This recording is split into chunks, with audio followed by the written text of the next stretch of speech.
Iki perkarane Janaka kang sarta bapakmu Bathara Brahma. Janaka kula wonten dawuh. Apa pancen Arjuna anggone tresnani marang anakku wis sakwutuhe Arjuna tumuli pangsulana Janaka. Nuwun inggih Rama Pukulun, yen aku kandha ngidul tartamtu dewa sanesipun inggih badhe ngidul. Brahma, yen to kalamunta sing nyekel abang ijo kintang kimpul arum bajine kahanan kayangan Suralaya ana ing Asta Ulun, lan jeneng kita Brahma wis ngakoni babagan kuwi. Bagus, yen pancen mangkono, aku bakal parintah Maradyagi jeneng kita Brahma baliya mapan ana ing kahyangan swarga dahana. Dina iki uga pegatno katresnane anakmu Dresana kelawan Janaka Brahma. Oh, Pukulun.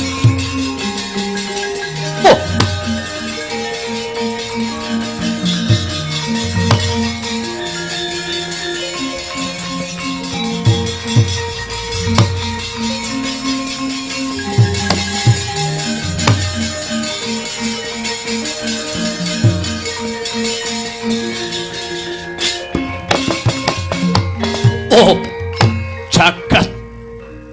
jagat ya dewa ya Bathara, kados sinamber gelap lepat raos kula Pukulun.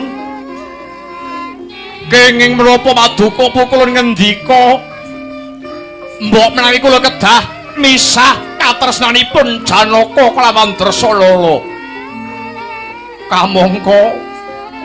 Kamangka sak mangke Dresanala sampun ngandhut wujudipun jejabang bayi Pukulun. Nyuwun pangapunten, awrat anggen kula nglampahi jejibahan menika Pukulun. Brahma, ing sekawit kita wis ngucap dhewe bakal nindake apa kang dadi dawuh ulun. Kenang apa kok samengko kita mbadal dawuh ulun. Eling Brahma, lati pakarti kudu nyawiji, apa maneh sing paring perintah panguwasa tunggal kayangan Suralaya. Yen sira mbadal dawuh ulun, apa kira-kira kowe kuat nampa siku denda saka Bathara Guru Brahma? Nanging kepripun nasibipun jabang bayi sadroning kandhutanipun Dresana ingkang boten weruh kintang kimpuling kahanan menawi benjang agengipun nangletaken tiyang sepahipun Pukulun. Aja kuwatir, yen Janaka wis ngalih saka kayangan swarga dahana, anakmu Dresanala bakal ulun dhawuhake marang putra ulun ya kuwi si Dewa Serani. Nanging Pukulun ora susah nganggo nanging. Budhalo dina iki Brahma. Mati aku. Wah, Pukulun. Wah.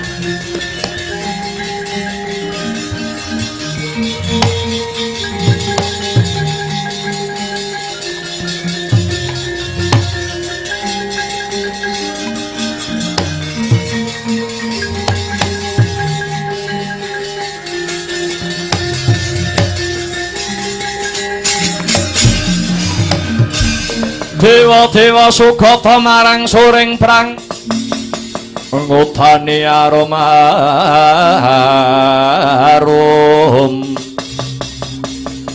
ngendhanu ing ngawiyat Narada ngepalani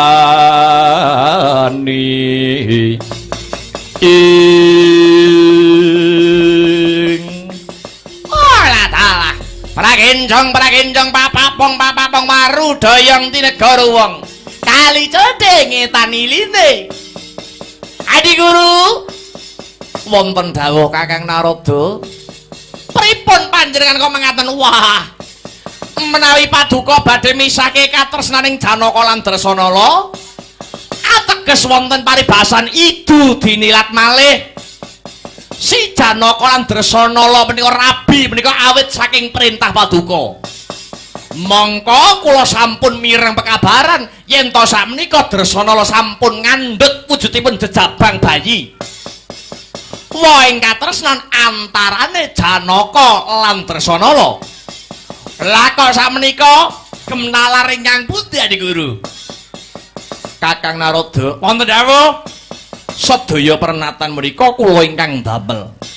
Menawi wonten awonipun kayangan sanes Kakang Narada ingkang dados parantutuwan nanging mesti ulun ingkang tinempuan. Mila sedaya kedah sapakon ulun boten kenging badal dawuh ulun. Loh iya, ning mbok aja ngono ta. Kula ngertos panguwasa tunggal menika wonten asta Paduka Adi Guru. Ning Adi Guru kudu eling. Paduka napa para dewa dados nayaka menika kadawan menapa? Menapa namung kadawan ngamini tumindak Paduka ingkang sewenang-wenang menika? Kula kadhapuk dados mantri menika muga menika kejawi mbantu kewajiban Paduka. Kula inggih kadawan ngemutaken bilih Paduka menika kesupen. Kinen ngleresaken menawi Paduka menika tumindak lepat. Kakang Narada, Dewa Serani menika putra ulun, napa kula klentu menawi kula nglabuhi marang anak. Lho, ora kleru, mboten klentu, mboten lupa Adi Guru. Wong nglabuhi anak kok kleru iki piye ta? Kenging menapa Kakang Narada nyentulani pikajeng ulun? Kedahipun Kakang Narada emut wonten tetembungan anak polah bapa kepradah. Wong tuwa kena mradahi nyang polahe anak, ning ya didelok dhisik polahe mau kaya kepriye. Yen polahe ngarumke jenenge wong tuwa wajib meradahi. Ning nek polahe anak gawe kucem saged netelke jabatane wong tuane, ya kudu dielingke ta. Mboten namung kok diuja mawon niku mboten Adi Guru. Wis akeh kedadean. Wong tuwa tetel pangkate lang jabatane merasa derajate banger jenenge mung sabab nglabuhi anak sing ora bener tumindake. Paduka kedah emut Adi Guru dados ratuning para dewa, tumindakipun kedah adil Adi Guru, kedah adil. Sedaya kedah dipun pikir. Lakas Paduka menika lepat awit badhe misahaken tiyang jejodohan mung nuruti kareping anak lan bojo. Bathara Guru ratuning dewa. Paring dawuh boten kenging mulawali menawi Kakang Narada boten sarujuk kalian pikajeng ulun, Kakang Narada saged ninggalaken kayangan. Wela ta.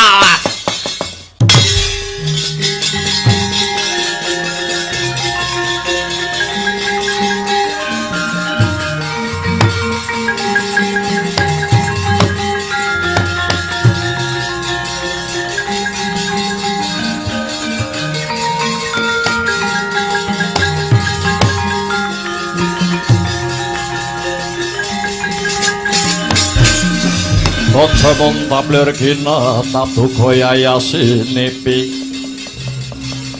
cocok bang mawinga-winga wengis Adi Guru, hukum wonten alam donya menika wonten sekawan. Siji hukum adat, loro hukum kodrat, telu hukum negara, papat hukum karma. Siji hukum adat, ana desa nganake syukuran syarate kudu mujuti sesaji ingkung kebo. Gandeng desa kono ora kuat tuku kebo kena disiasati, tuntut gedang disikili papat, diwenehi sungu ning umun-muni kebo. Ingkang angka kalih menika hukum kodrat. Srengenge niku panas, surya menika panas, ning kena disiasati nggawe payung utawa capil. Kaping 3 hukum negara. Niki nggih kena diseranani, kena disiasati. Watone duwe duit akeh, hukum niku kena dienggak-enggokke sakarepe dhewe. Nanging ingkang pungkasan minasan hukum karma utawi hukum dharma. Niku hukume tumindak. Sapa nandur bakal ngunduh, utang bakal nyaur, nyilih balekake sing gawe bakal nganggo. Ing atase aku mung rekoso mikirke beteke mung mikirake, lah kok ngetokke siunge dupeh lagi dadi panguwasa. Panguwasa kinarya Gada. Narada mboten gumun. Narada sampun mboten gumun. Pedah apa aku ning kene? Kayangan Suralaya hawane panas. Tunggak waru. Narada ora melu-melu.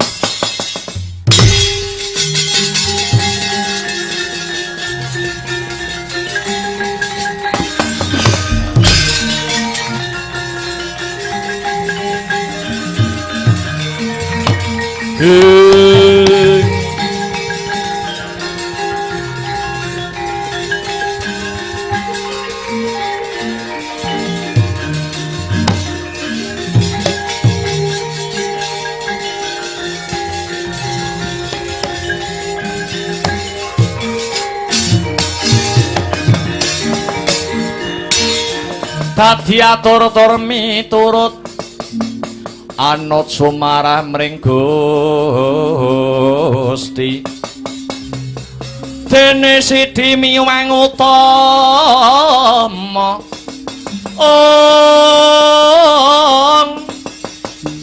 panindak ing praja adil bejo dadi bandara Rinara panmring pro abdi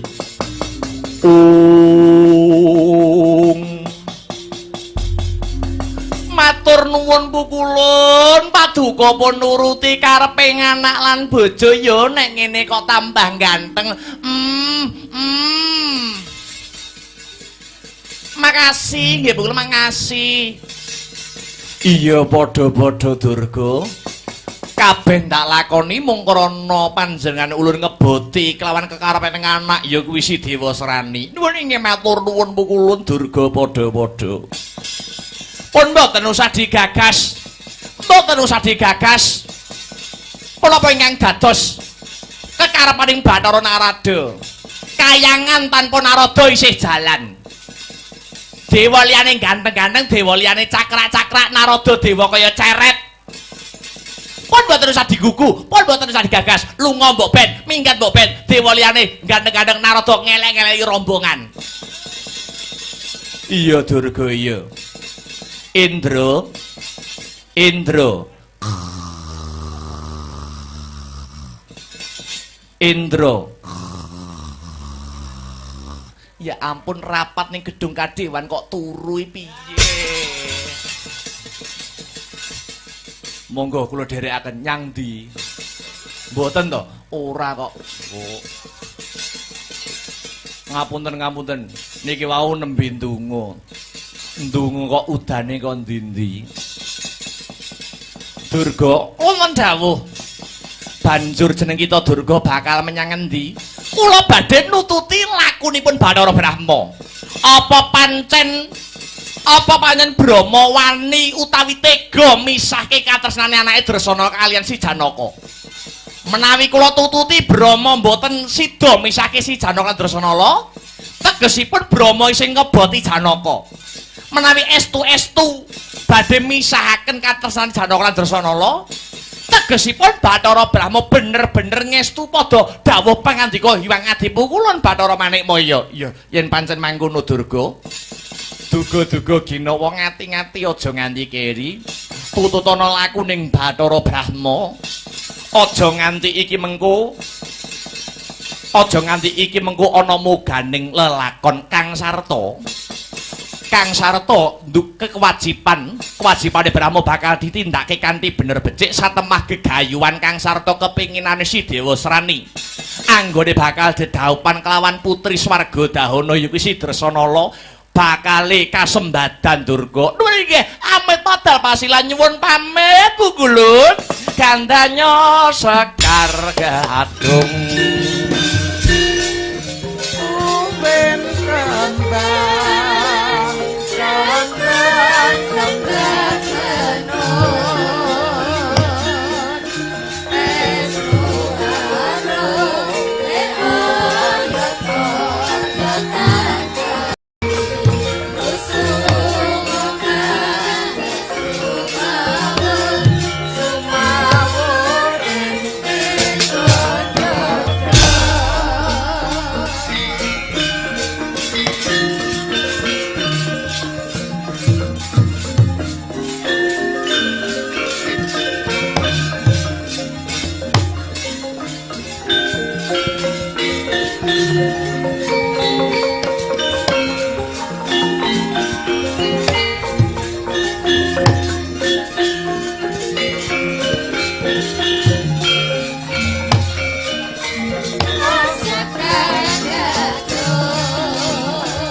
Dresana Janaka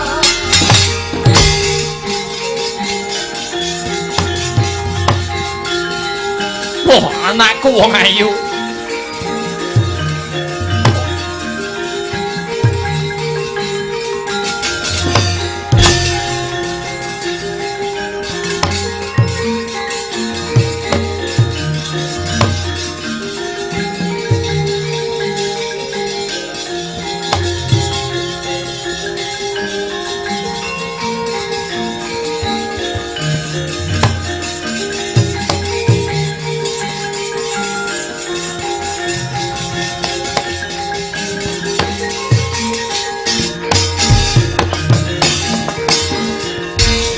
Sinokarta mrehtar tamtu tamtuning utama titi tetep dadi pangubahaning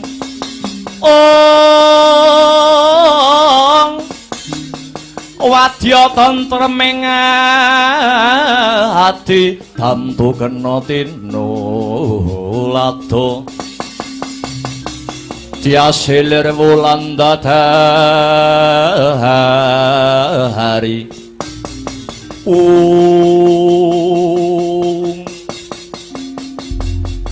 punika menawi mboten sisip ing pamawas punika ingkang kepareng rawuh Kanjeng Rama Pukulun Bathara Brahma ingkang sampun rawuh wonten ing kahyangan swarga dahana sembah pangabekti kula kunjuk Rama Pukulun. Iya bocah ayu Dresanala. Bocah sing tak dama-dama, bocah sing tak tresnani. Wis ndak tampa sembah pangabektiku mara coba ora lewat pangestu bae tampanana bocah ayu Dresanala. Sampun kula tampi ing asta kekalih kula pundhing mestaka dadosa jejimat paribeh. Kanjeng Rama Pukulun punika Kanjeng Rama Pukulun Bathara Brahma ingkang sampun kepareng rawuh wonten ing kahyangan swarga dahana. Sembah pangabekti kula mugi kunjuk Rama Pukulun. Iya Arjuna Janaka bocah bagus. Wis ndak tampa gawe bombong ing pikir ora lewat pangestuku tumuli tampanana Arjuna. Sampun kula tampi kula petek wonten ing jojor meketing waradaya mewah ana ora daging kayuwanan. Arjuna kula wonten dawuh. Aku arep takon marang jeneng kita Arjuna, aja mbok tambahi, aja mbok kurangi tumuli wangsulana Arjuna. Wonten pitakenan menapa to Rama Pukulun kok sajakipun kok wigati sanget ngantos paduka Rama Pukulun. Wis kowe iki menengo, kowe iki bocah wadon. Iki perkarane Janaka kang sarta bapakmu Bathara Brahma. Janaka kula wonten dawuh. Apa pancen Arjuna anggone tresnani marang anakku wis sak wutuhe Arjuna tumuli wangsulana Janaka. Nuwun inggih Rama Pukulun. Tresna lair terusing batin kula dhumateng keng putra pun Dresanala Rama Pukulun. Mangkono lakar kados mekaten. Pitakonku sak banjure. Janaka mapan ana ing kahyangan swarga dahana kene iki, aku mbok anggep apamu Janaka? Wangsulana. Rama Pukulun, paduka Rama Pukulun menika sampun kula anggep kadidene Sudarma utawi tiyang sepah kula piyambak. Aku mbok anggep kaya wong tuamu dhewe, lakar kasinggihan. Banjur kewajibane anak marang wong tuwa kuwi apa Janaka? Nuwun inggih punika mbangun miturut menapa ingkang dados sedaya dawuh pangandikanipun tiyang sepah utawi Sudarma. Yen aku kandha ngalor, Janaka inggih badhe ngaler. Yen aku kandha ngidul, Janaka inggih badhe ngidul. Yen Bathara Brahma perintah marang Janaka kon jebur ana ing samudra kidul, apa mbok lakoni Arjuna? Ampun melih paduka perintah kula ken mlebet samudra kidul nadyanto paduka perintah dhateng Janaka kula kinen jebur wonten segara geni badhe kula lampahi. Bagus. Apa sing dadi ucape satriya mono ibarate sabda Pandhita Ratu? Ucape satriya yen iya ya iya, yen ora ya ora. Pindha Wikresna ingkang tumetes oleh drancang seta sayekti ora kena den busak. yen pancen mangkono Janaka ing ripalungguhan iki Brahma kon ngeboti salah siji ya kuwi katresnan apa kewajiban ewadene dina samengko Brahma luwih ngeboti kewajibane Bathara Brahma aku mung manut kang sarta perintah manut kelawan kabeh dawuh pangandikane Panguwasa Tunggal Kahyangan Suralaya ya kuwi pukulan Bathara Guru ya Sang Manikmaya yen aku bantah yen aku mbadal dawuh pangandikane pukulan Bathara Guru sayekti Bathara Brahma bakal nampa siku denda saka Bathara Guru mula iki perintah ora kena dibantah dina iki uga Janaka kudu ngalih saka Kahyangan Swargadahana lan Janaka wis wayahe pegat katresnaning antaraning Janaka lan Dresana.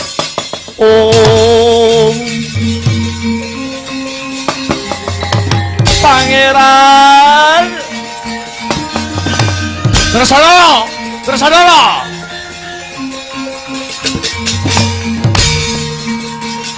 Janaka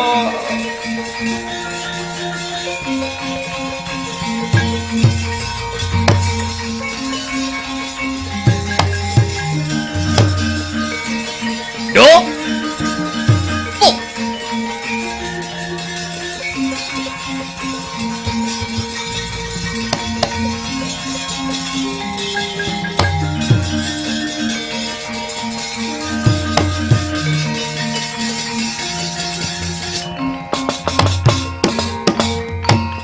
Ora susah mbok tangisi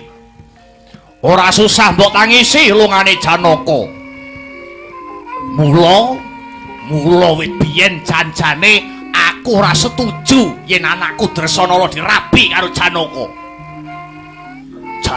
kuwi wong lanang sing irunge lorek hitung belang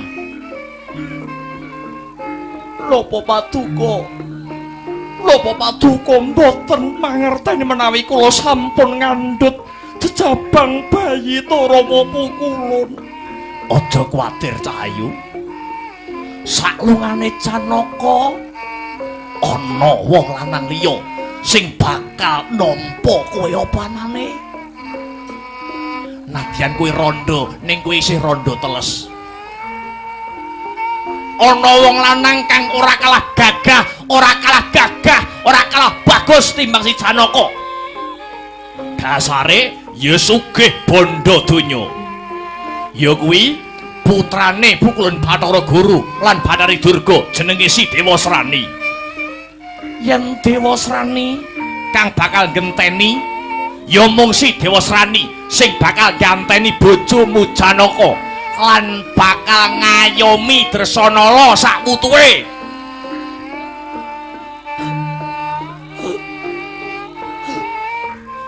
Dewasrani rabinen dhewe.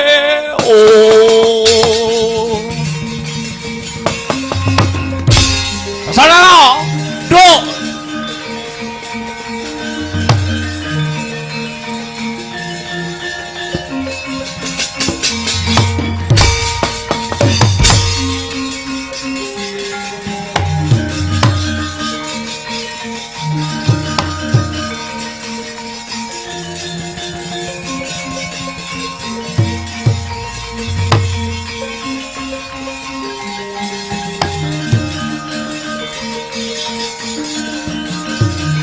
Dresanalah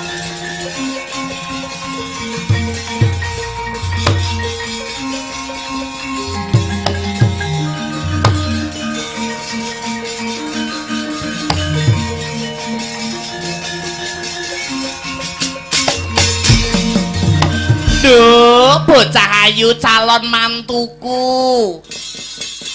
Dresanalah ya tresna kuwi jalaran saka kulina. Kowe aja ngemohi anakku Dewasrani, kuwi aja ngemohi karo putraku Dewasrani. Kowe durung roh to anakku kaya ngapa ya nek kowe rohno mesti gandrung keyung-yun karo putraku si Dewasrani. Tresna kuwi jalaran saka kulina, angger kowe kulina omong-omongan karo Dewasrani, angger kowe kulina jagongan karo Dewasrani, angger kowe kulina dikeloni Dewasrani. Mesti kowe suwe-suwe gelem, Nduk. Tresana lo calon mantuku. Anakku ya ora kalah karo si Janaka, sugih-sugih Dewasrani ketimbang Janaka. Dasare ya dadi ratu ana ing negara Tunggul Malaya. Piye? Piye kowe gelem apa ora, Nduk Cahayu? Nyuwun pangapunten. Nyuwun pangapunten. Sampun dados patembaya kula. Mboten badhe ngladeni tiyang jaler sanes saklintunipun Kakang Mas Pangeran Arjuna. Kepara badhe kula entengaken pejah kula menawi kula pepisahan kalian Pangeran Arjuna tobat. Yen kowe nolak marang Pangeran Dewasrani anakku ateges kowe ngremehke Betari Durga. Ayo, kowe gelem apa ora karo anakku Dewasrani? Mboten badhe kula gelem pukulun. Gelem apa ora? Mboten. Ngremehke Betari Durga, bosen urip kowe.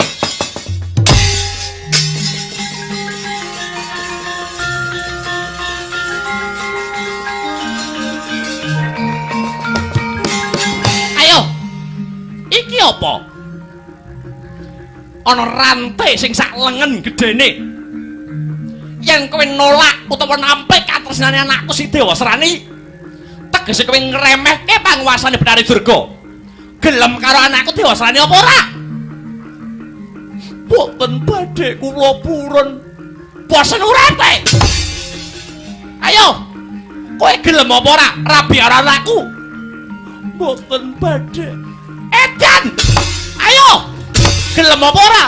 Sampun dados patembaya kula. Boten badhe ngladeni tiyang jalar sanes kejawi namung Pangeran Arjuna. Edan-edanan kowe!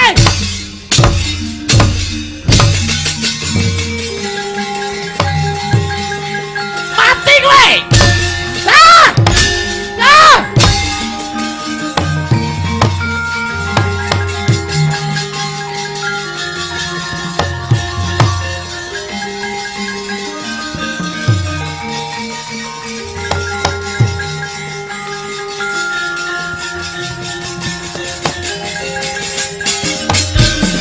Auto Den Polo Gantang Risang Dresanala kalian Betari Durga ngagem rantai ingkang salengen gedene. Den Polo Gantang ngantos catu sak kojoring raga. Wauta kaya mangkono pambengok ing Risang Dresanala barengi miyak langse Mandala Giri. Pambengok Risang Dresanala anyarengi miyak langse Mandala Giri. Bayi ingkang umure 7 wulan sajroning kandhutan medal bebarengan kalian pambengok Risang Dresanala. Medal jejabang bayi woh ing katresnaning antaraning Raden Arjuna dalah Dewi Dresanala. Glewo kaya golek kencana lair sang jabang bayi sesarengan kalian dewa yang anawuraken kembang-kembang yang hanggonto arum.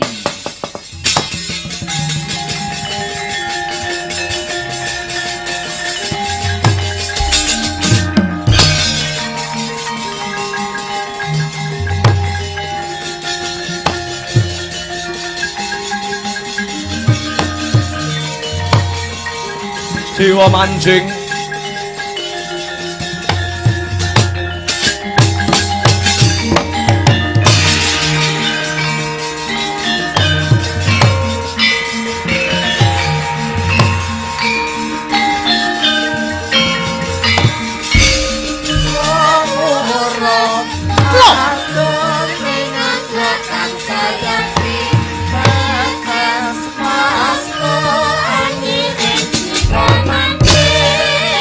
Dewasrani Dresanala gawanan lunga Dewasrani.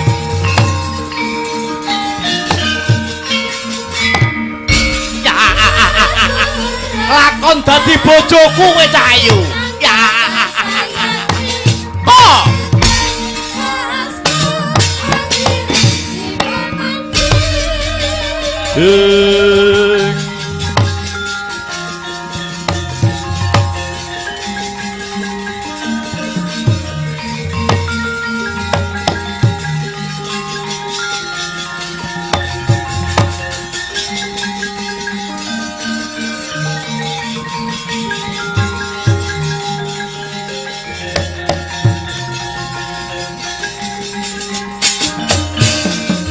Agyatri sang apirang urinanggul ginempit kempit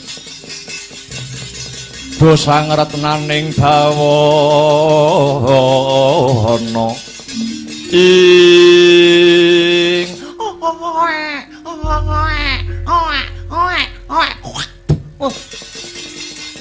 bajingan ngerti kidone karo wong gerang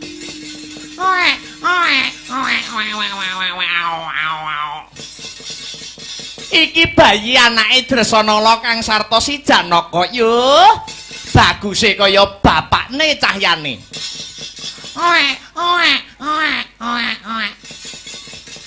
anake metu lanang iki ana titite yo lagi bayi wis tukul rambute ning sirah maksude yen kowe ora mati yen bayi iki ora mati bisa mbebayani gedemu besok ya iya bakal tak pateni anak Janaka Dresanala iki